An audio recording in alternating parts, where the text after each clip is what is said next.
Ну что тут сказать, мне опять попался слишком заботливый водитель в автостопе, который купил мне билет на автобус. Хотя я полчаса ему говорила, что мне автостопом быстрее. Так получилось, что там, где я сегодня ловила автостоп, его ловила еще одна женщина-мексиканка, поэтому мы с ней скооперировались и ехали вместе. И она зарабатывает на жизнь тем, что продает защитные маски.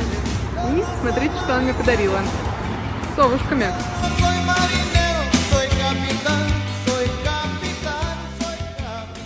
Боже мой, только посмотрите, с каким прекрасным видом я буду жить в Монтеррее. Невероятная красота. Да что ты вообще забыла в северной части Мексики, говорили они. Там нет ничего интересного, кругом одна опасность.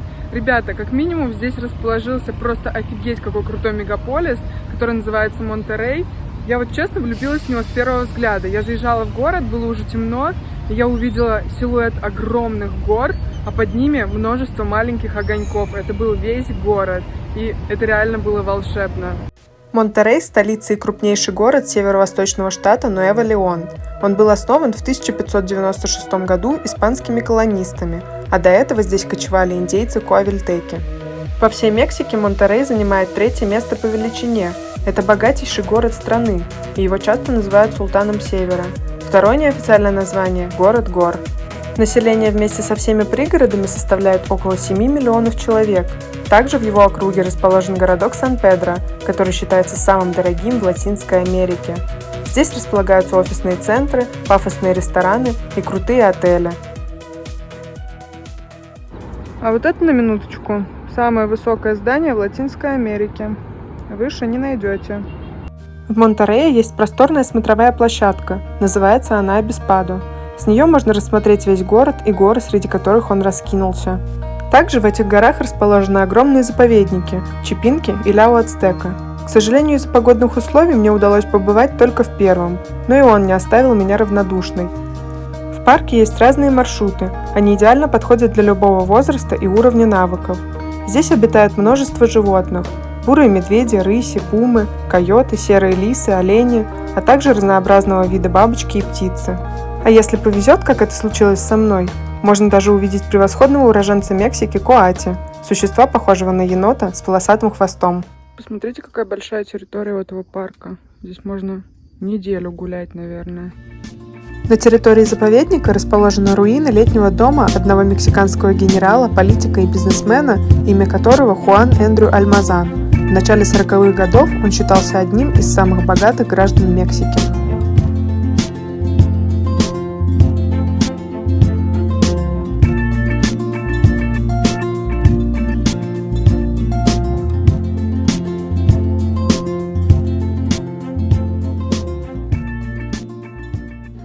Доброе утро. Это когда просыпаешься, а за окном вот такая красотища.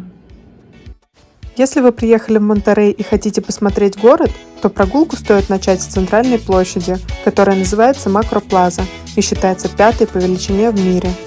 Здесь исторические колониальные особняки и древние памятники соседствуют с новыми строениями. Площадь разделена на две части. Главные достопримечательности первой половины – муниципальный дворец Монтеррея и монумент Солнца, местный кафедральный собор непорочного зачатия, музей современного искусства Марко и казино Монтеррея, здание банка, возведенное в прошлом веке, и старый муниципальный дворец, сейчас превращенный в городской музей.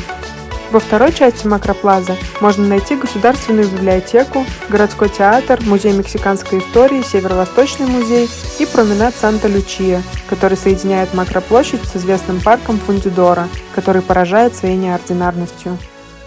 Фундидора действительно очень интересный и необычный парк с невероятными декорациями, с огромной территорией. Здесь можно просто гулять, кататься на велосипеде, на самокате, на скейтборде. И теперь он занимает второе место среди моих любимых парков. Первый, не поверите, находится в России, в городе Краснодар, и называется парк Галицкого. Очень его люблю, советую, кто будет в Краснодаре, посетить. Фундидора расположен на территории бывшего металлургического завода и был открыт в 1988 году. Конструкции с момента функционирования фабрики остались на своих местах и сейчас являются уникальными декорациями паркового комплекса.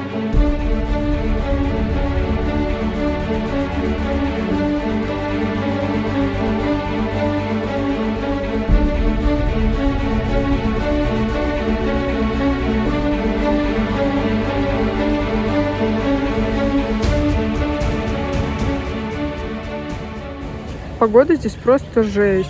Дождь, солнце, дождь, солнце, дождь, солнце. И так каждый день. И хотя с погодой мне действительно повезло не сильно, Монтеррей поразил меня необыкновенной красотой и убедил в том, что большие города – это не всегда одни только пробки и толпы бегущих куда-то людей.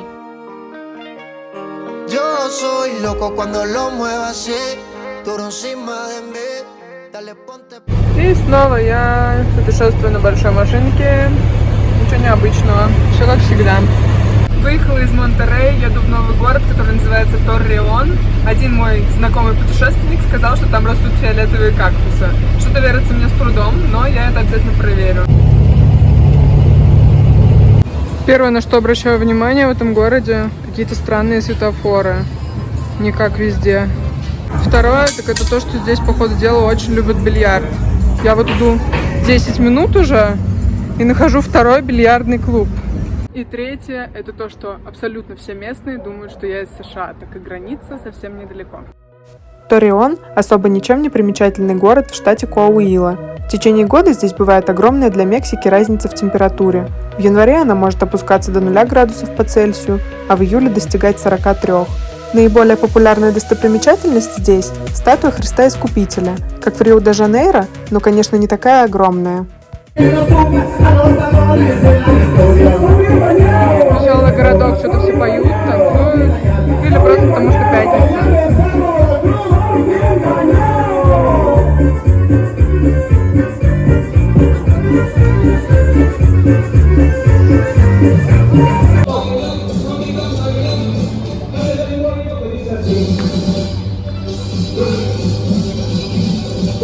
Мы с моим каучем проснулись в 6 утра и поехали на смотровую площадку, чтобы насладиться вот такой вот красотой. Ради этого можно встать в 6 утра. А еще ловите мексиканский лайфхак. Вот такие бутылочки выдают на свадьбах в Мексике, чтобы когда танцуешь, алкоголь не выплескивался из стакана. Представляете? Это же гениально.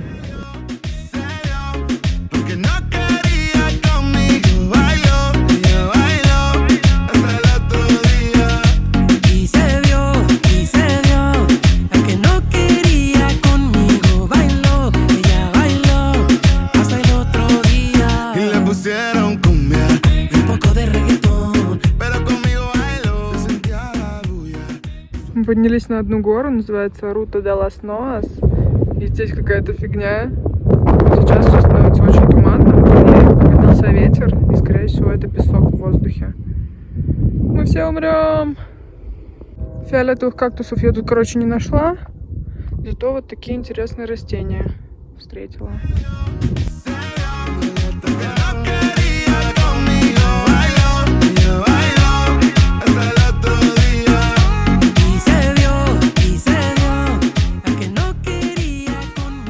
Смотрите прикол, я сейчас нахожусь в городе Торреон в штате Коауила. Но, когда я перейду вот этот мост, я окажусь в городе Гомес-Паласио и в новом штате Дуранго. Чисто вышла прогуляться в новый штат, чтобы поставить галочку. Кстати, это будет уже 15-й штат по счету, в котором я побываю. Всего их в Мексике 32, то есть получается, что я проехала уже почти половину. Тут такая ситуация. Я хотела перейти дорогу, но поезд остановился. Что если пробежать под поездом? Окей, я быстро. Надеюсь, он не поедет. Ух, стрёмненько.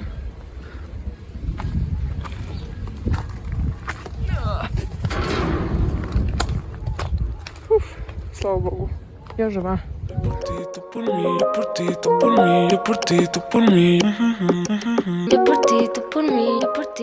Настало время уезжать из Торреона. Мне очень грустно, потому что я влюбилась в это создание. Все 4 ночи, которые я здесь спала, это чудо спало вместе со мной. Про своего хозяина вообще забыла. Да, Ики? А еще здесь очень красивый интерьер в доме. У меня прям все 4 дня было какое-то эстетическое наслаждение, когда я просыпалась. Я уже на пути в новый город, называется он Чиуауа. Ехать долго, почти 500 километров.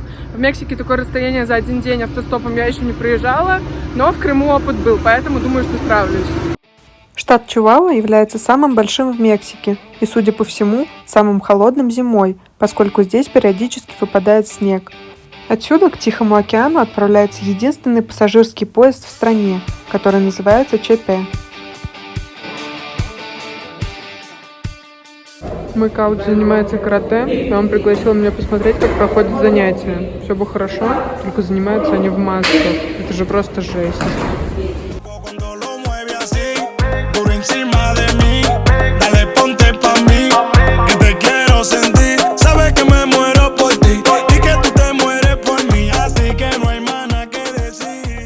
Это просто беспредел какой-то. Я нахожусь уже в третьем северном мексиканском городе, и здесь не должно быть дождя, но в каждом городе почему-то дождь. И вот сейчас просто ливанул такой, что я вся мокрая, наверное, до трусов. Я всего-то собиралась подняться вот на ту горку. А это я гуляю босиком в городе с населением почти 1 миллион человек, потому что прошел дождь, и когда я иду в сланцах, от них отстреливает грязь, и меня это бесит. Люди здесь все равно думают, что я с другой планеты. Поэтому почему бы не выглядеть для них еще страннее?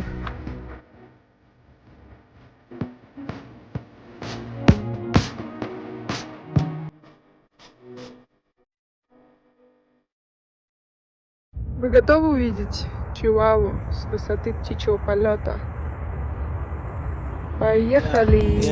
Muchos dicen conocerme y es muy fácil especular y no lo juzgo, eso es humano y natural. Oye, a veces uno cree saber de los demás, pero ni un 20%, es decir, ni la mitad. Todo lo que yo he vivido, ya son 39 aquí de pie yo sigo. No pudieron mis enemigos nada. В эфире рубрика «Смешные испанские словечки». Мексиканцы прочитают «Уэво», а вы как прочитаете?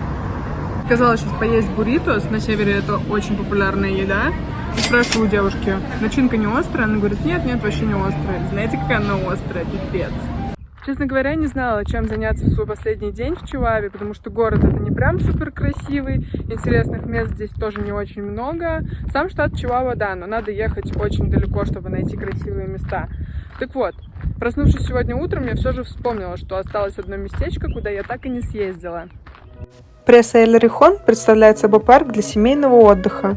Здесь есть зиплайн, велосипедные и пешеходные дорожки длиной 6 километров вокруг озера, а также возможность порыбачить на набережной.